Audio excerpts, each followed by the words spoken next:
Parliament में entry के लिए प्लान भी सेट। पानी पीटीआई मान गए नजम सेठी का बड़ा दावा। इमरान खान की अडियाला जेल में एक अहम शख्सियत से मुलाकात हुई। 6 मई को पाकिस्तान और भारत के दरमियान जारी कशीदगी के दौरान एक गैर सियासी शख्सियत अडियाला में मुलाकात के लिए गई। ये दावा सामने आया है सीनियर सहाफी और तज्जियाकार नजम सेठी की जानिब से। नजम सेठी ने दावा किया कि इस शख्सियत ने इमरान खान को भारत के साथ होने वाली कशीदगी पर ब्रीफिंग दी। इन्हें बिल्कुल ऐसे ही ब्रीफिंग दी गई जैसे वजीर आजम को ब्रीफिंग दी जाती है, जिसमें इमरान खान को एतमाद में लिया गया और इन्हें बताया गया कि भारत पाकिस्तान पर ये इल्जामात लगा रहा है।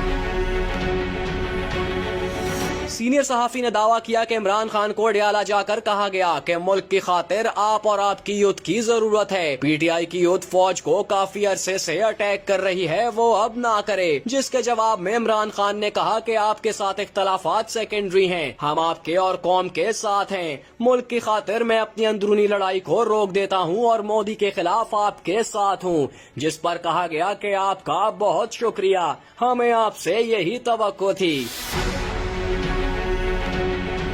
नजम सेठी ने दावा किया कि 6 मई को इमरान खान के साथ जेल में होने वाली मुलाकात के बाद ट्विटर खोला गया। DGI-SPR ने पीटीआई सोशल मीडिया वालों को साइबर वॉरियर्स करार दिया। पंजाब में पाकिस्तान जिंदाबाद रैलीज निकालने वालों को 24 घंटों के अंदर अंदर रिहा कर दिया गया। राना सनाउल्लाह और अता तारड़ ने पीटीआई की तारीफ की। इलेक्शन कमीशन को ग्रीन सिग्नल दिया गया है कि सानिया निश्तर की खाली करदा सीट पर सेनेट का इलेक्शन करवा दें। इस सारी पेशरफ्त के नतीजे में मई के इख्तिताम या जून में इमरान खान की रिहाई हो सकती है। इमरान खान ने मुलाकात करने वाली शख्सियत से कहा कि मैंने अदालतों के जरिए रिहा होना है और जून तक इमरान खान की रिहाई का इम्कान है। इमरान खान की सजा मुअत्तली का केस लगना एक अहम पेशरफ्त है।